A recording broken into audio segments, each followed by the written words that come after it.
Phil talks taxes. He has been for over 45 years, and there isn't a human on the planet with more experience solving problems on behalf of taxpayers. He wants to solve your problem, whether you know you have one or not. So if you do have a current tax problem, call the office or visit TaxHelpOnline.com. If you don't have a current tax problem, your current tax problem is taxes themselves. So let's get into the policy issues of today. And the first one is this steady flow of acting IRS commissioners. We've had like, what, 3 or 4 of them now? What happened to the new guy that stepped up, the whistleblower guy? What happened to him? Whistleblower guy was Gary Shapley. This guy was appointed by Elon Musk. Supposedly, Musk did not have Trump's authorization to appoint Shapley. Now, nobody disliked Shapley because he was the whistleblower that went to the media. Well, actually, he went to the Senate with testimony that the Biden administration was putting its thumb on the scale while Shapley and his colleagues were investigating Hunter Biden for tax evasion. So Shapley disclosed to Senate committees the fact that the Biden administration was interfering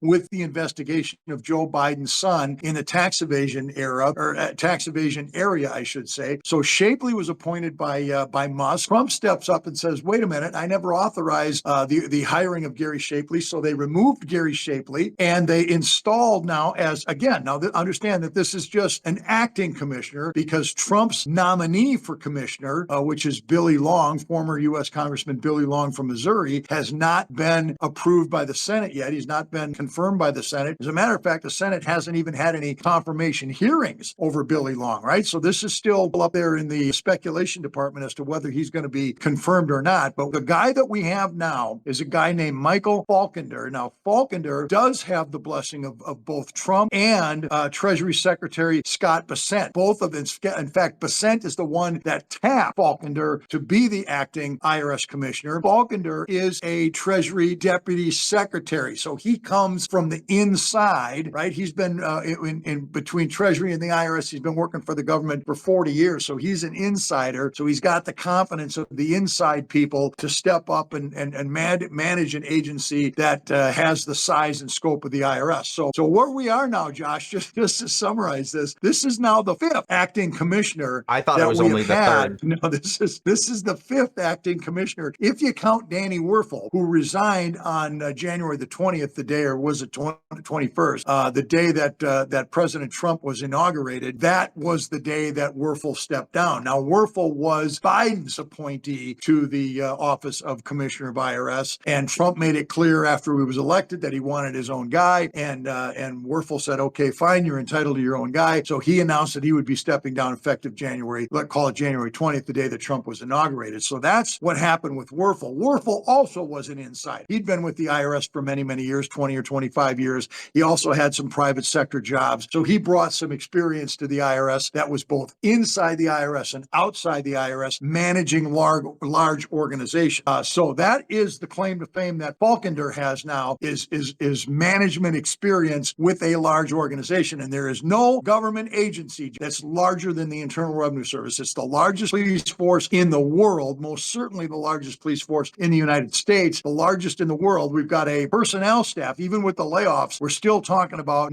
roughly 95,000 employees in the Internal Revenue Service. We're talking about an annual budget of over $20 billion. That's $12.5 billion for their general operating appropriation, another roughly $8 billion in supplemental funding that was granted to the IRS as a result of the Inflation Reduction Act, Biden's Inflation Reduction Act that was passed in 2023. So this is a massive agency with massive reach, massive authority beyond the scope of any law enforcement authority that we have in the United States. And it requires obviously management skills that go beyond, any sort of mom and pop business operation. There's no doubt about that. If they can't find, anyone to consistently do this job, are they just going to shut down the IRS, or is that a pipe dream? Well, that's a pipe dream to think that they're just going to shut down the IRS. But put it this way, Josh, there are plenty of people that have experience both inside and outside the IRS that have the capability of running such an organization. They're going to find somebody to do the job. There's no doubt about that. Now, I have to say that my phone hasn't rang yet. Right? President Trump and any of his minions, none of his minions have called me on the phone. I have not gotten a call from Elon Musk saying, hey, can you step up and help us with the IRS? I'm expecting that phone call. I sit by my phone every day waiting for it to ring to see an area code on my caller ID coming from Washington, D.C., but so far that has not happened. What would a Dan Pillar IRS commissionership look like? Well, that's a good question, and nobody's ever asked me that question, but here's the answer to the question. And let me give you 37 seconds worth of foundation before I answer the question. It is a documented fact that 98% of all of the revenue collected by the Internal Revenue Service is paid in voluntarily to the IRS by people who want to do the right thing. And it is a documented fact that the overwhelming majority of U.S. citizens will comply with the tax law if they know what they're supposed to do. So an Internal Revenue Service ran by Dan Pilla would recognize the fact that the overwhelming majority of people want to do the right thing if they understand what to do. So my administration would focus on education, outreach, and assistance. Help people comply with the law. People will do what they're required to do if they know what they're required to do. Now, this goes all the way back to a statement that was made by IRS Commissioner Shirley Peterson back in 1992, a statement that she made to Congress at the time when she introduced reforms into the Internal Revenue Service that I took and based my book, How to Get Tax Amnesty, on Shirley Peterson's reforms. And she made a statement to Congress at that time. She said, and this is very close to a direct quote, she said that the vast majority of what we call tax cheating is not tax cheating at all. The vast majority of what we call tax cheating is misunderstanding, right? People don't know what they're supposed to do. And the more complicated the tax law is, the less likely it is that people are able to voluntarily comply. We have a tax code right now, Josh, that consists of more than 4 million words that have been changed more than 6,000 times just since 2001 alone, right? So we're talking about 25 years of nonstop, consistent tax law changes that causes confusion and ignorance and leads to the lack of capacity for people to understand what they're supposed to do. So a Dan Pilla IRS administration would focus on education, outreach, and assistance to help people comply with the law. Now, that's not to say that there would be no enforcement. There obviously has to be some enforcement. But what has happened over the last 25 or 30 years is the IRS has been extremely enforcement centric. Everything has been focused on breaking thumbs and turning down the screws. And my attitude is you don't get voluntary compliance. You don't get people to step up and do the right thing under the threat of being ground into powder. You do it by teaching these people what the law is and what their responsibilities are. And then the vast majority of people will step up and do the right thing. Is there any capacity for the IRS commissioner to dismantle the IRS in terms of enforcing the income tax as it is, or is getting rid of the income tax strictly something that has to be done by Congress? Yeah, that's a good question. And the commissioner would have no such power. A commissioner's responsibility is to enforce the law that's on the books. All right. So that is the general responsibility of the administrative branch of government. President of the United States, as the chief executive officer of the United States, the chief government official responsible for carrying out the laws that Congress passes. One of those laws, of course, is the income tax law. And so the president delegates that responsibility to the Secretary of Treasury, who delegates the responsibility to the Internal Revenue Service, who delegates the responsibility to the various 95,000 employees in the IRS. So the commissioner does not have the authority to choose to not enforce the laws that are on the books. He does have the authority to make sure that his employees understand what those laws are and deal with those laws, administer those laws in a way that's fair and impartial to the tax-paying public. And so a commissioner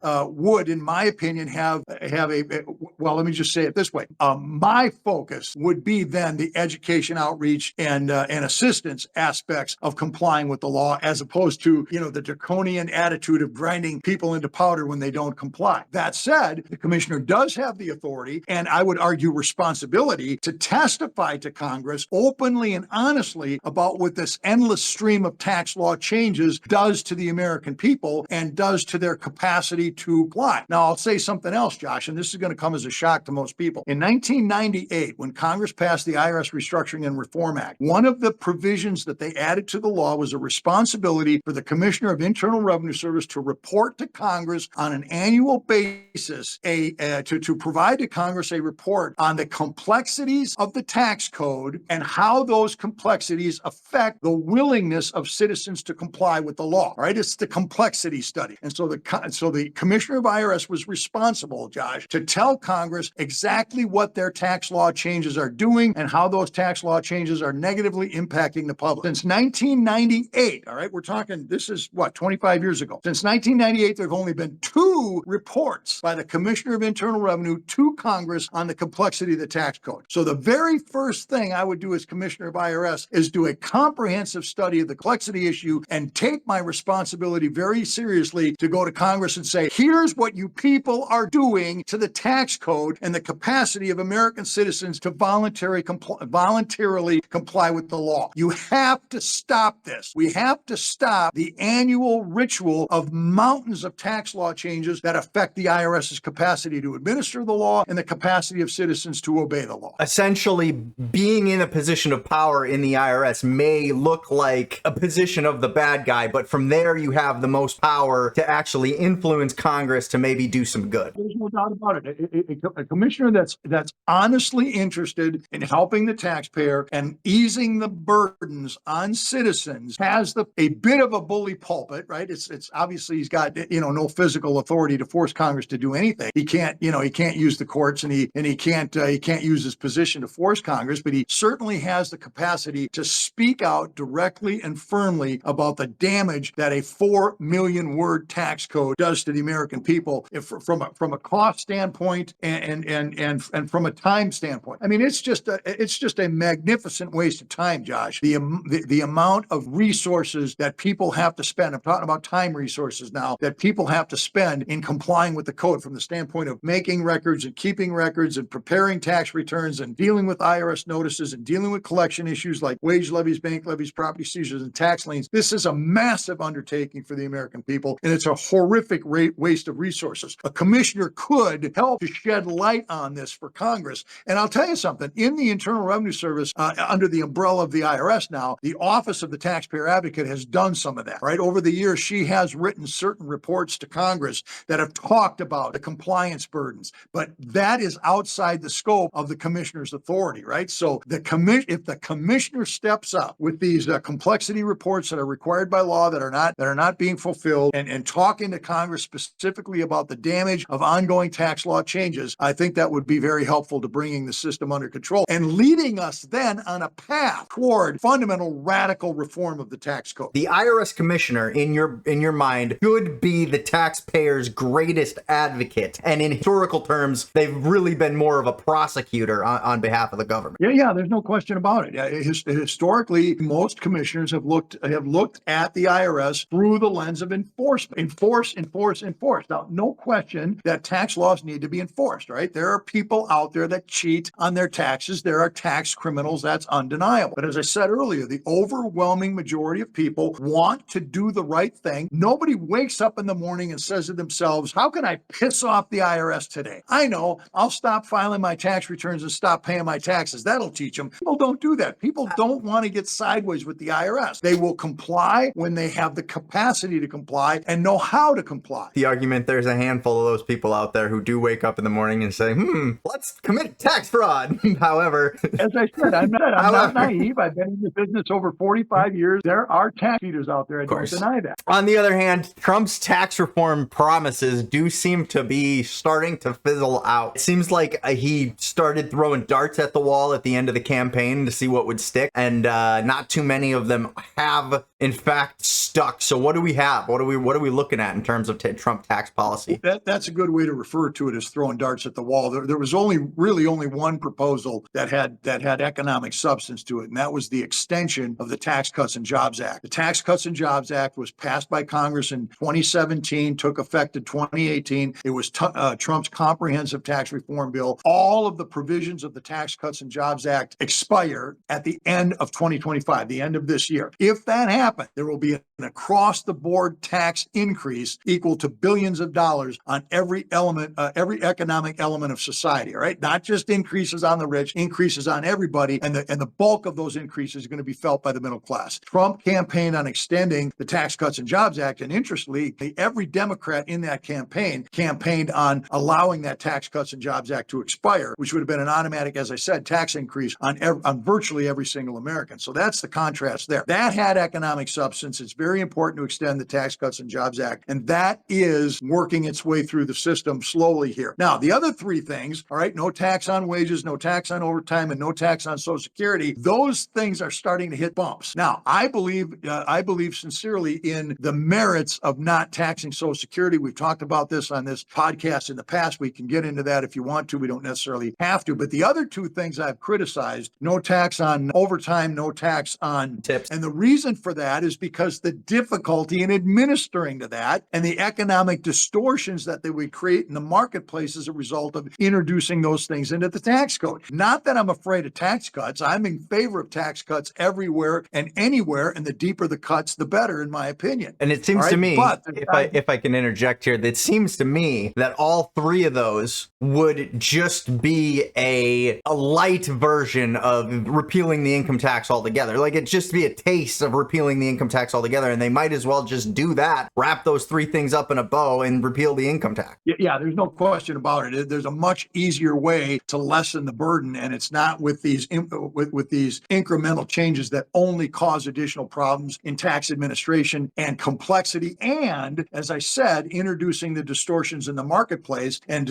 economic distortions are things that cause people to do things they otherwise wouldn't do and prevent people from doing things they otherwise would be inclined to do. We want to minimize the distortions as much as possible. We want economic activity to flow naturally and organically. We don't want people reacting dynamically to tax law changes and arranging their behaviors based on tax law changes. That's not the ideal scenario in the marketplace. The ideal scenario is natural and organic market transactions, free of as many distortions as possible. These two proposals create significant distortions. They create significant administrative burdens, and I am not in favor of that at all. It would be more stirring of the pot. It would certainly be tax cuts. It would be favorable stirring of the pot, but it would be, as you say, administration, paperwork. It would be changes that the IRS has to go through in order to figure things out. At the end of the day, and to add to that, Josh, substantial compliance costs for employers. What's overtime and what's not? What's tip income and what isn't? How do we keep those records? How do we make the distinction between tips and salary? How do we make the distinction between regular pay and overtime pay? Who's going to be the judge of whether a business has a 2-hour work week or a 40-hour work week? And where's going to be the line, and what federal regulations are going to have to be passed in order to distinguish between what's overtime and what's regular pay? It really opens up a whole area of compliance difficulty and administrative difficulty, which all can be avoided. We really need to start looking at ways to eliminate those administration loopholes, red tape, those issues, and still be looking to reduce the tax burden. And then the income tax, getting rid of the income tax is really the only way to do that. There's another state right now, Missouri, that is looking to get rid of their individual income tax. Do you want to talk about that a little bit? Yeah, exactly. Missouri is the next state in line here that's very seriously considering getting rid of its income tax. I am hopeful that the dominoes will start to fall here now. Mississippi passed a bill that the governor signed into law here earlier back in March to phase out its income tax over time. The problem with the phase out in Mississippi is it's very long term. It's over 12 years, and so anything can happen in 12 years, as we know.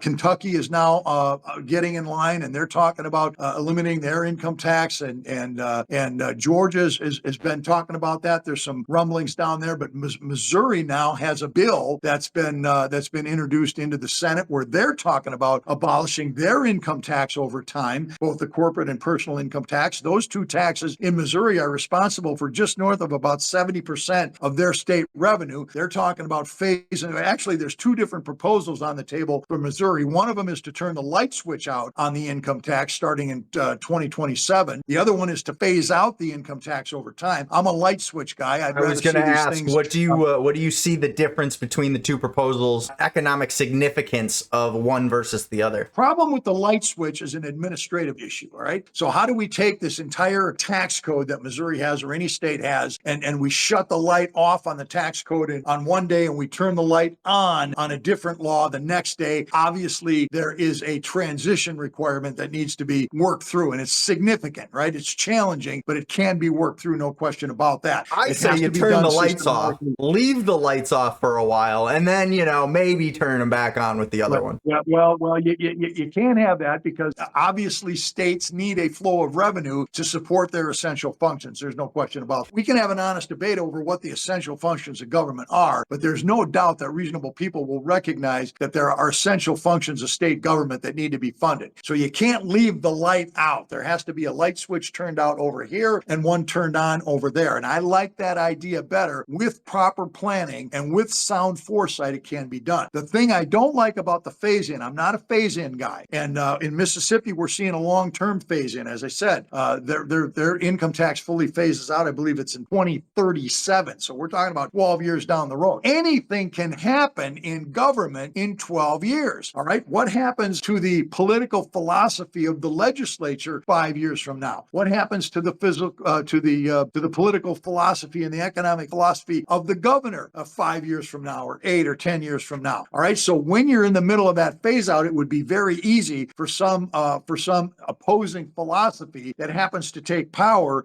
in the seats of government to completely reverse what they've tried to do over that period of time, whether it's 6, 8, or 10 years. All right. So what happens is you've got this very significant risk that all the progress that was made in changing these laws will be completely unraveled as the political philosophy changes. And nowhere was that clearer, Josh, than in the 2024 presidential election. All right. On the one hand, we had the Tax Cuts and Jobs Act, which candidate Trump swore to renew, and candidate Harris was completely determined to unravel 100%. Right. So all the work that Congress did in 2017 to create the Tax Cuts and Jobs Act, he would have unraveled every bit of that if she was elected. So this is the problem with phase outs. This is the problem with long-term vision, changes over a long-term period of 12 time. years is All right? a lot of It's administrations to go through in order to keep a plan on track, too. It's a long time to see plan stays in popular graces. Right. Now, that said, I do believe that we are seeing, as I said at the beginning of the conversation, I do believe we're seeing the dominoes start fall with state governments that have an income tax. I think there's